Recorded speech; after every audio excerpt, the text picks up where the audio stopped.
Hello my dear student, कैसे आप सब। स्वागत है आपका अपने चैनल संतोष दांगी इंग्लिश पर। आज के इस वीडियो लेक्चर में हम बात करने वाले हैं हाई स्कूल मुख्य परीक्षा वर्ष 2024 विषय अंग्रेजी के पेपर का संपूर्ण सॉल्यूशन आज के इस वीडियो में मैं आपको कवर करवाने जा रहा हूं। हम देखते हैं किस प्रकार के प्रश्न इस प्रश्न पत्र में पूछे गए थे और आपने कौन कौन से प्रश्न का क्या उत्तर दिया है। सही उत्तर आप इस प्रश्न पत्र के माध्यम से चेक कर सकते हैं। दोस्तों यहाँ पर मैं आपको सेट बी का सॉल्यूशन यहाँ पर दे रहा हूँ, है ना। और वैसे ही set A B C D चारों सेट के जो क्वेश्चन है क्वेश्चन कॉमन होते हैं, सिर्फ सेट में अंतर होता है। ठीक है, तो आप देख सकते हैं यहाँ पर कि अंग्रेजी के पेपर का हम एनालिसिस कर रहे हैं। पहला क्वेश्चन यहाँ पर अनसीन पैसेज का दिया गया था, व्हाट इज द अल्टीमेट वाला चैलेंज दिस डैश ये वाला दे रखा था। इसके आंसर्स हम देख लेते हैं। बट दोस्तों यहाँ पर आपको द वर्ड मेडिटेशन का यहाँ पर आपको वर्ड का मतलब बताना है, तो यह मेडिटेशन अपने आप में एक नाउन है। ठीक है, उसके अंदर दोस्तों यहाँ पर आपका दूसरा प्रश्न पूछा गया था, an ability to keep something in mind का मतलब यहाँ पर आपको बताना है, मतलब होता है सेंस। उसके बाद में दोस्तों यहाँ पर तीसरा प्रश्न आपका दे रखा था, यानी कि the ultimate challenge this dash is to, तो आपका सही उत्तर हो जाएगा मेक योर माइंड काम। उसके बाद दोस्तों चौथा प्रश्न आपके सामने डिस्प्ले पर, मेडिटेशन दोस्तों होता है आपका ध्यान, हेल्प्स स्टूडेंट्स, जो ध्यान है ना, जो छात्रों की सहायता करता है to improve long term performance in studies, यानी कि ए ऑप्शन आपका सही होगा। उसके बाद दोस्तों यहाँ पर आपका अगला प्रश्न दे रखा था सिंपलेस्ट फॉर्म ऑफ मेडिटेशन, है ना, तो यहाँ पर आपका सही उत्तर हो जाएगा फोकसिंग ऑन ब्रीथिंग। दोस्तों आपको बताना चाहेंगे कि ये जो पैसेज है, मुझे लगता है कि इससे पहले जो आपकी जो एमपी बोर्ड की जो बुकें चलती थी, किताबें चलती थी, उसके जो सप्लीमेंट्री मटेरियल की यानी कि सेकंड जो बुक होती थी, उससे ये पैसेज दिया गया है।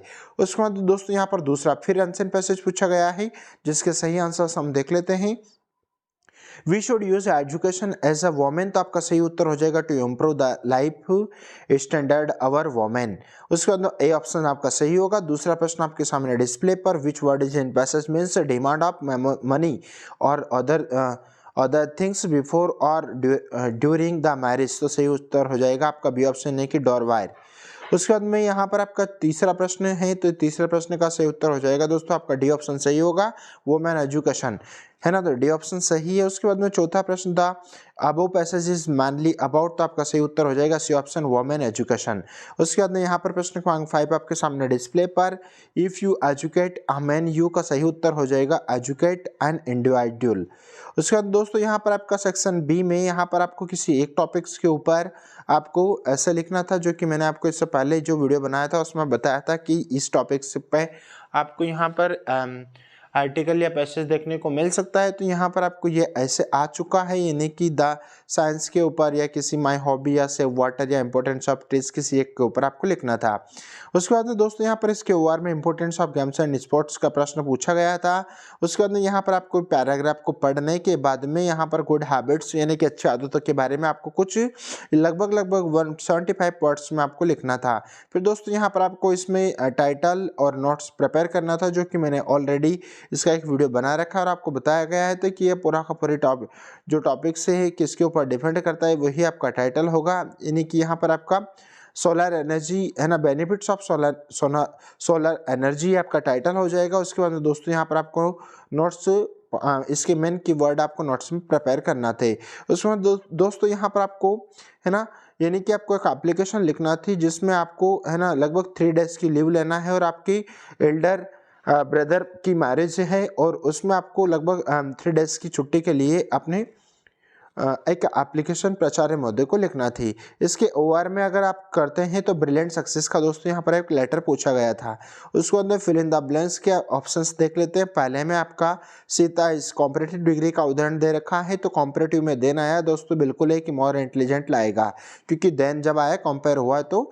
उसके बाद में यहाँ पर आई दिस बुक यस्टरडे, तो यहाँ पर आपको, है ना दोस्तों, इसमें ये ना सेकंड फॉर्म हो जाएगी, ये रेड इस सेकंड फॉर्म है, यानी कि यहाँ पर आपका फर्स्ट नहीं पास्ट इंडेफिनिट हो गया।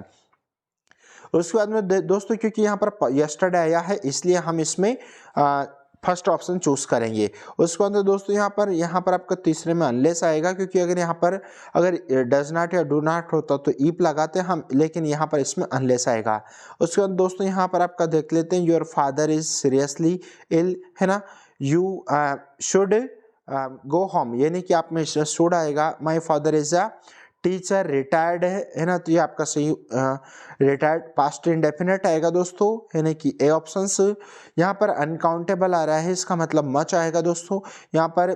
उसके बाद में यहाँ पर इसमें आपका ए आर्टिकल आ जाएगा। आई होप आपने यही किया होगा दोस्तों। यहाँ पर आपका पहला जो प्रश्न है प्रेजेंट इंडेफिनिट है, अगर आपको इंटरोगेटिव अगर करना करेंगे तो डू आई है ना, डू आपको, और लास्ट में do I do exercise regularly question mark का चिन्ह।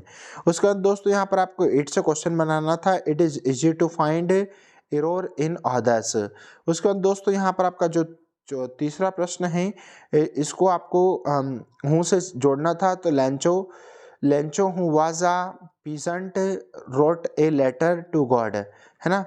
उसके बाद दोस्तों यहाँ पर प्रश्न क्रमांक 4 का क्वेश्चन का आंसर है, यानी कि यहाँ पर आपको वेरी के स्थान पर सो प्रिपेयर करना था और तैयार करना था, और उसके बाद में दोनों सेंटेंस को जोड़ना था, कुछ नहीं करना था आपको, है ना। सेंटेंस से दूसरे वाले सेंटेंस से आपको ये हटाना था। उसके बाद दोस्तों आंसर यहाँ पर आपके सामने दे रखा है। My sister is so intelligent to solve any problem. उसके बाद दोस्तों यहाँ पर आपको जो सेंटेंस दे रखा है प्रेजेंट इंडेफिनिट है, अगर इसको आप पैसिव बनाएंगे तो I am known to him आपका आंसर बन जाएगा। उसके बाद में इसको यहाँ पर आपको some girls were making noise in the classroom, आपको इसको जोड़ना था। उसके बाद दोस्तों यहाँ पर आर के स्थान पर ओनली हैव बीन लगाना था, आपका आंसर बन जाएगा।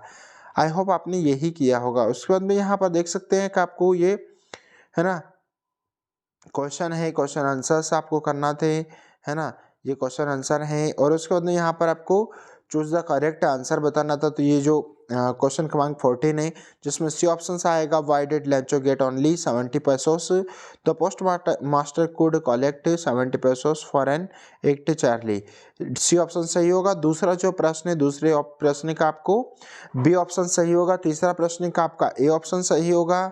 चौथा प्रश्न है आपका, यानी कि चौथे प्रश्न का आपका डी ऑप्शन सही होगा। फिर यहाँ पर एक पैसेज पूछा गया था, है ना, द बेकर यूजली, तो इसका आंसर देख सकते हैं आप, यानी कि इसका बी ऑप्शन सही होगा।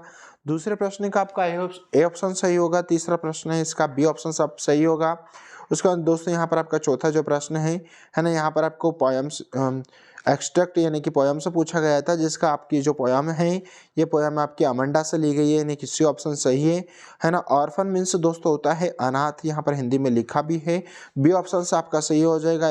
ए child having to no father and mother, जिसके माता पिता नहीं होते उसको बोला जाता है ऑर्फन, अनाथ। उसके बाद दोस्तों यहाँ पर तीसरा प्रश्न आपका पूछा गया था what does the girls actually, तो आपका सी ऑप्शन सही हो, ए ऑप्शन सही होगा, सॉरी। उसके बाद यहाँ पर आपके क्वेश्चन आंसर पूछे गए थे। आई होप आपके कितने नंबर आ रहे हैं ये आप हमें कमेंट बॉक्स में कमेंट करके बताएं। अगर आपको वीडियो अच्छा लगा तो प्लीज़ लाइक कीजिएगा, क्योंकि नेक्स्ट एग्जाम के जितने भी सारे आपके पेपर बचे हैं उनके संपूर्ण सॉल्यूशन आप तक पहुँचाए जाएंगे। और मिलते हैं एक नए वीडियो के साथ में। अगर चैनल पर पहली बार आए तो प्लीज़ लाइक शेयर जरूर कीजिएगा और सब्सक्राइब करना ना भूलें। मिलते हैं एक नए वीडियो के साथ में, तब तक के लिए जय हिंद, take care, thank you so much.